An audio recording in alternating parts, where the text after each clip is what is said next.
Superheroes are a mixed bag when it comes to movies now. Sometimes you love them, sometimes you hate them.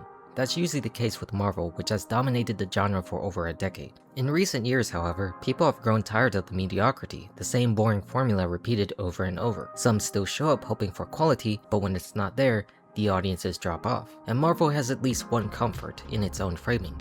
It's not DC. DC, on the other hand, has struggled to make a strong case for itself. And as the title suggests, I do think DC sucks. Even now with everything that's happened. Not because I completely hate DC, I don't, and its characters. I hate how they think they could just slap together a universe with all these big ideas and expect it to work. Don't get me wrong, I grew up watching a lot of the old DC cartoons, and those were generally fun. But ever since they moved into the mainstream with the live action movies, I mostly turned away in disappointment. Look, DC has had quality superhero films. The Christopher Reeve Superman movies from the late 70s inspired hope and pushed the boundaries of what movies and effects could do at the time, and it's still a masterpiece that holds up today. Or the same goes for the early Batman films and of course Christopher Nolan's Dark Knight trilogy. Those movies prove that the characters have massive appeal on the big screen, especially in the case of Batman that has continued even now in its own separate way. But then, Warner Bros. In 2013 got the big idea to compete directly with the MCU right after the Avengers exploded in success in 2012. And here they went with Zack Snyder's darker, realistic, and grittier take on the character with the film like Man of Steel. And it really started off with Batman vs Superman Dawn of Justice to create a universe, which opened up strongly but was poorly received. Then of course came Suicide Squad, which made decent money but was a mess creatively. Wonder Woman was a solid success that people actually liked, but everything after that went downhill when Justice League had tanked thanks to the chaotic switch from Snyder to Joss Whedon's reshoots. There were a few bright spots after, like Aquaman and then later Zack Snyder's Justice League cut, but overall, the DC extended universe became such a chaotic mixed bag. By the time we got to the 10th film or so, most people had checked out. Black Adam didn't help, and then The Flash basically torpedoed what most people call one of the worst superhero films ever made. And I'll be honest myself, I tapped out after Batman vs Superman and Suicide Squad. Nothing they showed felt worth sticking around for. And then came the reboot under James Gunn that we're here today. They tried to restart everything because that era was completely a failure. And the new Superman film actually captured a lot of that classic hopeful image in a fun way, where it was a positive film. But I even knew that wasn't going to even break out strongly outside the US. The international numbers for such a film did not impress in any such way, considering they're a strong market as to why the Marvel films took off. And now we're seeing that pattern continue with Supergirl, which opened to a week $37 million domestically and looking unlikely to even reach the breakout and modest levels of Superman. It's underperforming everywhere worldwide. And this reveals a clear ongoing problem with DC no matter which universe era they're in. Their characters and the way they handle them simply don't generate a broad sustained interest from the general public, the way that Marvel had managed to do and still does to some degree. They keep making questionable decisions to make a viable cinematic universe where it almost feels completely impossible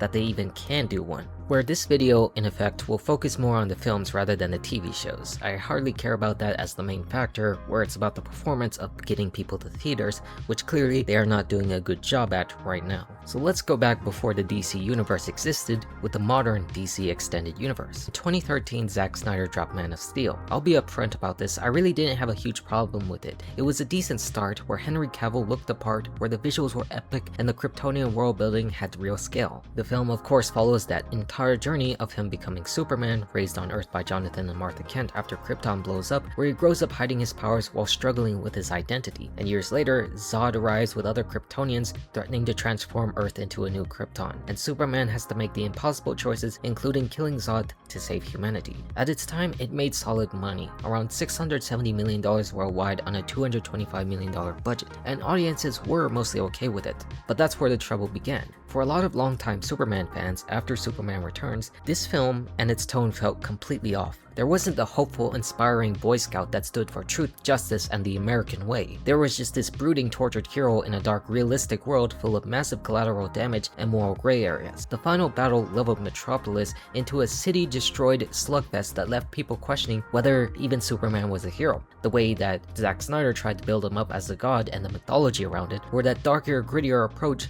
just set a bad precedent to what audiences should expect from DC movies going forward. Yes, sure, unique from Marvel, which was more more fun and light, but still, the darkness of someone like Superman just didn't jive well with the modern audiences. And Warner Brothers saw the success of Marvel's connected universe and got more ambitious. Instead of building slowly, they rushed straight into Batman vs Superman Dawn of Justice in 2016, instead of building the characters like they should have in the Batfleck after the success of The Dark Knight.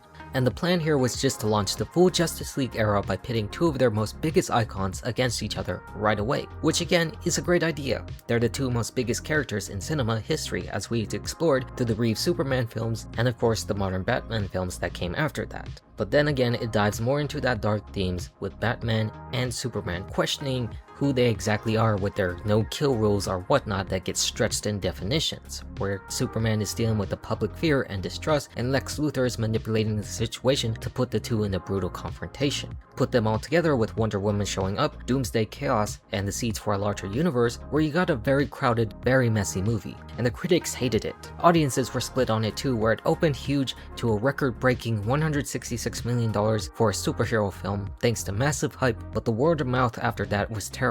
It suffered one of the worst second weekend drops ever and ended only with about $874 million worldwide. On paper that sounds okay and big for the time, but with a massive budget, and to compare with Marvel's Avengers success and Captain America Civil War at the same time that made $1.1 billion, it was seen as a disappointment and a creative failure. And why did it suck for so many? The tone was just so darker and more pretentious than Man of Steel. The plot felt rushed and convoluted, and characters' decisions were questionable, especially Batman's extreme hatred where he was so low he had to break his own rules, and of course the infamous Martha moment. And Jesse Eisenberg's manic Lex Luthor was polarizing and more felt like the Riddler than Lex Luthor. The movie just tried to do so much with origin elements, hero versus hero setup for the Justice League, and the giant monster finale. You see, in this film there's cameos by of course Aquaman, the Cyborg, and the Flash here, while doubling down on that grim, joyless aesthetic like it was setting up something important when it wasn't. What started out as a bold new direction for Man of Steel now snowballed into something that alienated a big chunk of the general audience and the classic fans who wanted hope and fun from these characters. This 1-2 punch basically defined the DCEU.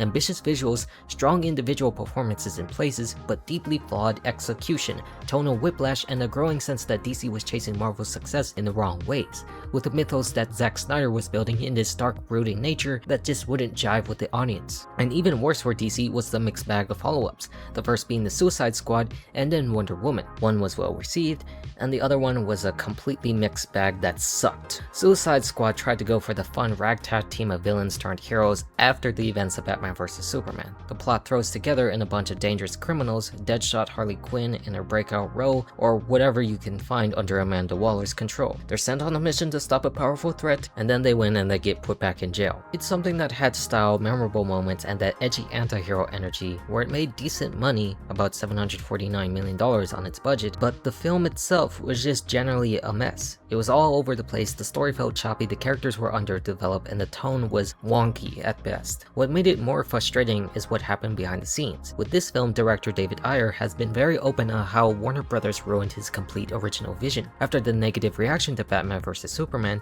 the studio panicked. They wanted to go for something probably more light after the brutal dark tone just didn't impress. But his version was reportedly more serious, coherent, and grounded, basically a finished film edited by the guy who cut The Dark Knight instead, where instead they brought in outside editors including the team behind the hype trailers, ordered extensive reshoots, and heavily reworked the movie in post-production to make it more comedic and marketable. Which is unforgiving because that film had potential, but it chose not to. So in this part, the studio meddling turned what could have been a solid distinct entry into another sloppy disappointment. A classic move by this stupid studio. Of course, thankfully the next year they had Wonder Woman in 2017 by Patty Jenkins. This one actually worked, where this was a strong origin story set during World War I, where Diana heads to the world of man to stop the war and the god Ares. It had heart, empowering moments, great action, and a hopeful tone that felt refreshing after all the grim dark stuff. Critics did love it, and the audience showed up in huge numbers and became the highest grossing DCU at the time, pulling over 800 million worldwide and actually proving that they could actually do something great. But that's the problem, it was just one bright spot in an otherwise shaky lineup. The DCEU kept swinging wildly between these dark moments, studio interference, and occasional successes. No consistency, no clear plan, just chaos. And then of course came Justice League in 2017, the film that really kicked off this massive decline and highlighted Warner Bros. And DC's growing stupidity. And the premise here consists of Bruce and Diana recruiting a group of metahumans to stop an alien threat known as Steppenwolf, who's searching for 3 mother boxes to conquer Earth. On paper, it should have been DC's Avengers moment, but in reality, it was one of the biggest disasters in superhero cinema. The production of this film was just cursed from the start. Zack Snyder shot most of the movie in his signature dark, epic style, but after the tragic suicide of his daughter, he stepped away from the project during post-production. And Warner Bros. For this time decided to bring in Joss Whedon after the Avengers to finish it, and what followed was very messy, with extensive reshoots, major script rewrites, and frantic attempts to lighten the tone with more jokes and humor to make it feel like more Marvel. And of course, covering up Henry Cavill's mustache from of course his Mission Impossible movie with the bad mustache CGI. And the theatrical version was just a Frankenstein monster, half of Snyder's grim version with the scenes still shot, and half of Whedon's quippy reshoots. The final cut was just a rushed, poorly edited, and tonally incoherent film. Characters felt underdeveloped, especially Cyborg and Flash,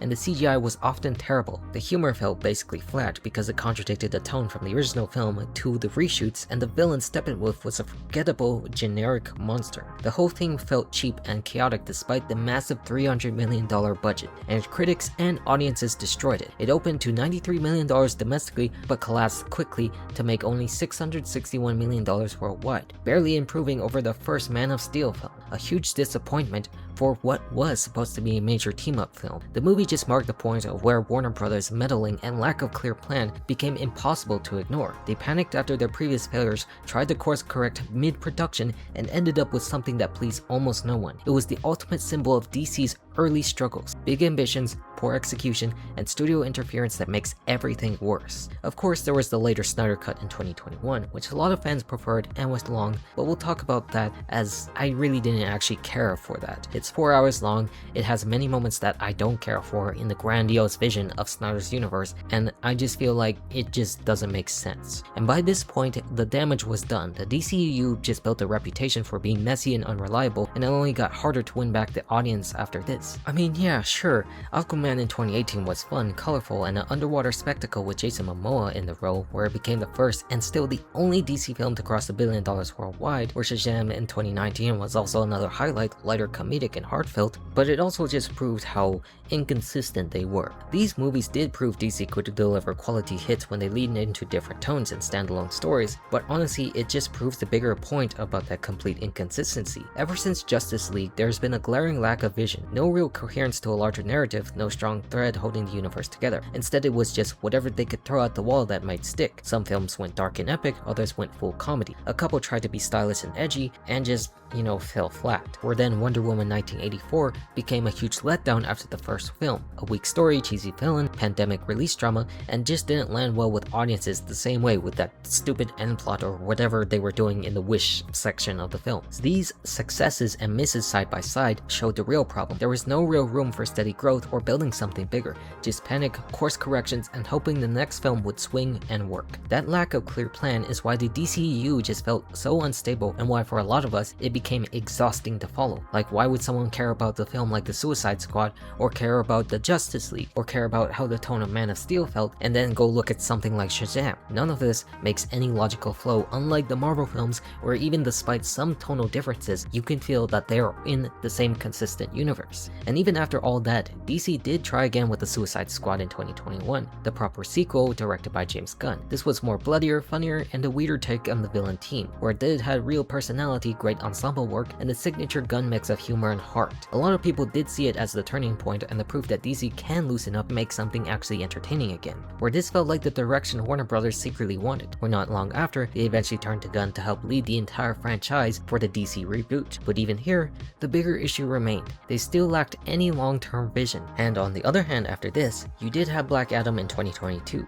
Spearheaded by The Rock, it was full of the wrong ideas. They tried to position Black Adam as the anti-hero game changer that will shake up the hierarchy of power in the DC universe, as he said. Big marketing, big promises about changing everything, but deliver more of the same messy, inconsistent energy. And of course that stupid end credit scene with Superman that was leading up to a big confrontation that would never happen. It made some money but critically flopped and failed to start the new era they hyped. Well, of course they turned to James Gunn just a few months after that. And around the same time, we got Shazam! The Fury of the Gods, a sequel but a poorly received one that killed any goodwill from the charming first movie. Another example of DC fumbling what should have been an easy win with a messy plot. And then of course came time for The Flash in 2023, the most worst superhero film ever released by far, with multiverse shenanigans, cameos, time travel that would shake up the DC for the worse. Terrible CGI, a weak story, controversial off baggage with Ezra Miller at the time, and completely bombing at the box office, losing a fortune. It felt like the final nail in the coffin for that chaotic era,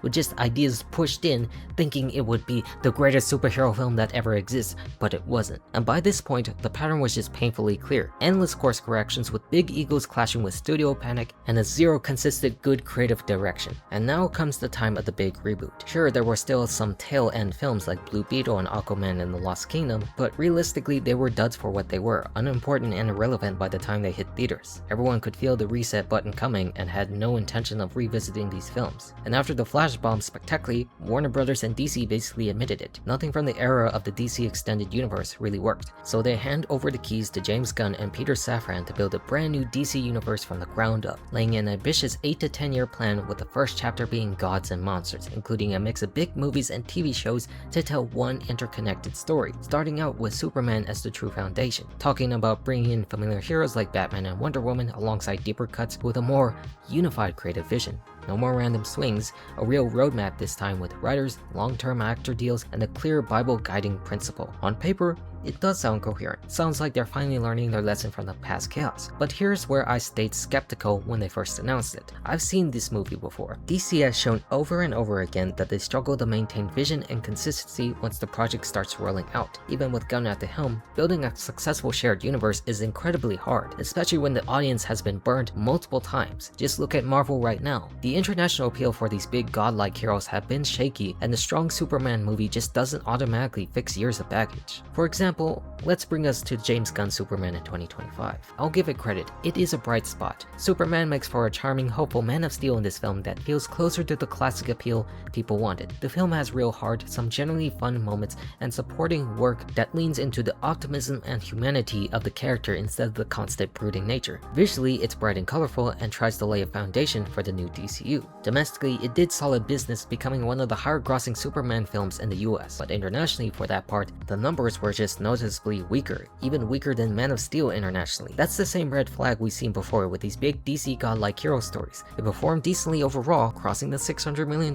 mark, but it was not the breakout smash hit that many people hope for to start a new universe that can be a major player again. I mean, look, it's a good film with bright spots that lines up what Superman fans want, but it's not exactly convincing anyone that a DC shared universe is suddenly a great idea. One strong movie doesn't erase years of inconsistency, studio chaos, and audience fatigue. We've been here before, a promising start that eventually gets lost in the noise. I wanted to believe this time would be different, but the early signs don't exactly scream that this one fixes everything, which then of course leads to Supergirl in 2026. Once again, this was a mixed bag in pretty much every way. Plot felt messy, the tone was all over the place, and the execution just didn't come together. Millie Alcock gives a solid performance as Kara Zor-El, but even that couldn't save it. The character the plot devises just doesn't really offer anything new or exciting that makes people care on the big scale. It opened to its weak $37 million gross and struggled internationally too at this point, ending up as something that can be a clear box office disappointment with projections showing big losses. Critics to this film are kind overall, and the word of mouth isn't helping. And this is exactly what I expect from a film like this. It proves my larger point. DC excels better with individual characters and standalone stories, but they can't make a compelling, cohesive universe work. Despite the new roadmap, the fresh start, and whatever comes after this, it just doesn't click, and I don't see DC actually doing a consistent road pattern after this, even with the movies of its tone. I don't see it, and it's not going to be fixed. With the amount of characters or work they can put in, audiences worldwide just do not care to see it. It is not their mojo, and it will never be their mojo. And that's why even now, I still say DC sucks. and that it will always be the case until something changes in the dynamic of people's opinions. I'm all done. Goodbye.